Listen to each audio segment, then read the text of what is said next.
শুভেন্দুদাকে খুন করার চেষ্টা করেছিল, সে খুন করাটা অসফল হয়েছিল বলে আজকে বারাসাতের চাপাটালি মোড়ে শুভেন্দু অধিকারীকে খুন করার চেষ্টা করেছে এই রোহিঙ্গা তৃণমূলকে দিয়ে। বাইরে যখন এরা দাঁড়িয়ে ছিল পুলিশ ছিল, তাহলে পুলিশ কি করলো? পুলিশ চটি চাটা, পুলিশ চটি চাটা,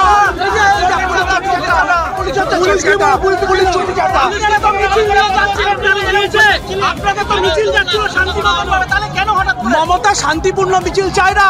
মমতা জানে যে ওর 1 কোটি রোহিঙ্গাদের নাম কাটা যাবে, সেই ভয় আজকে অনুতপ্ত করতে যাচ্ছে শুভেন্দু অধিকারীকে। শুভেন্দু অধিকারীকে মার্ডার করার প্ল্যান চলছে শুভেন্দু অধিকারীকে।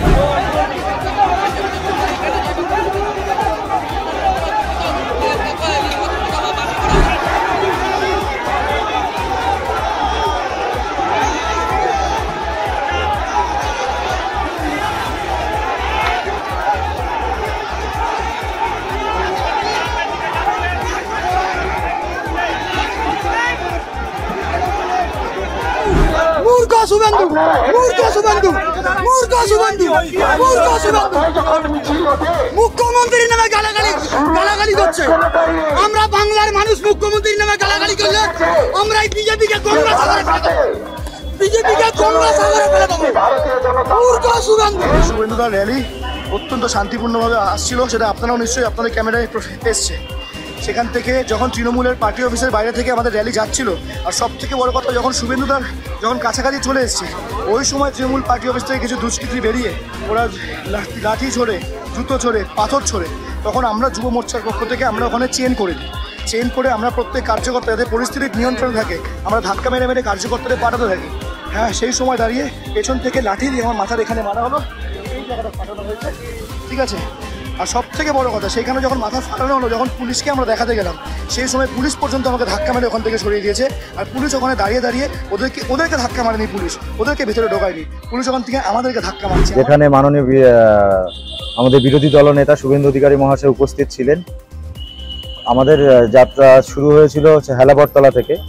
যখন চাপাড়ালি মোড় ক্রস করে জাস্ট টাকি রোডে ঢোকে ওই সংযোগস্থলে কিছু দুষ্কৃতী আমাদের মিছিলের ওপর অতর্কিত হামলা চালায় এবং সেখানে পুলিশ উপস্থিত ছিল।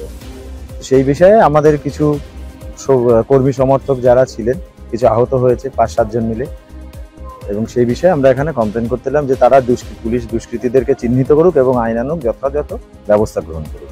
কেন আপনাদের মিছিলে হামলা করার কারণ কি মনে হয়? এটা আমরা কি করে বলবো, কারণ সকাল থেকেই দেখছি শাসক দল যারা রয়েছে তারা আমাদের ওই মাঠে যেখানে সভাটা হলো সেই মাঠে এবং গোটা রাস্তাটাই আপনারাও দেখেছেন যে আমাদের ফ্ল্যাগের পাশাপাশি তারাও ফ্ল্যাগিং করেছে, বিভিন্ন ফ্লেক্স লাগিয়েছে, পৌরসভার তরফ থেকে গোটা ব্রিজে কিছু ফেস্টুন লাগিয়েছে, ঠিক আছে, যেগুলো কালকে ছিল না। তো এইগুলো করেছে, চলছে, শাসক দলের দাদাগিরি চলছে। তো এই হামলাতে আপনাদের মোট কতজন আহত হয়েছে? আমাদের 7-8 জন মতন আহত হয়েছে। এখন মোটামুটি ঠিকঠাক আছে, কেউ হসপিটালাইজড হয়নি, প্রাথমিক চিকিৎসা হয়েছে। যেহেতু তারা নিশ্চয়ই, আমরা আশা করি বা আমরা আমাদের ধারণা অবশ্যই তারা শাসক দলের ঘনিষ্ঠ হবে, হ্যাঁ, যার কারণে তারা কোনো পুলিশ এখনো পর্যন্ত স্টেপ নেয়নি বা একজনকেও গ্রেফতার করতে পারেনি, যেখানে পুলিশের সামনেই ঘটনাটা ঘটেছে। তো সেই কারণে আমরা কমপ্লেন আজকে দিলাম। এখন দেখা যাক পুলিশ কি করে। পুলিশ যদি কিছু না করে তাহলে আমরা বৃহত্তর আন্দোলনে নামবো। না, আমাদের দেখুন হাজার হাজার লোক ছিল মিছিলে, সেইভাবে তো চিহ্নিত করা যায়নি। আর যেখানে শুভেন্দু অধিকারী ছিলেন আপনারা জানেন গতকাল কোচবিহারে ওনার উপর একটা হামলা হয়েছিল। তো সেই ব্যাপারে আমাদের যখন অতর্কিত হামলাটা হয় আমরা প্রথমে চেষ্টা করেছি ওনাকে আগে সেফলি বের করে নিয়ে যাওয়ার, ঠিক আছে, তারপরে যারা ছিল তাদের সঙ্গে আমরা কোর্টে যাব, বৃহত্তর আন্দোলন করব। ডেফিনেটলি পুলিশ যদি না নেয় তাহলে কোর্টের মাধ্যমে আমরা আইনানুগ ব্যবস্থা নেব।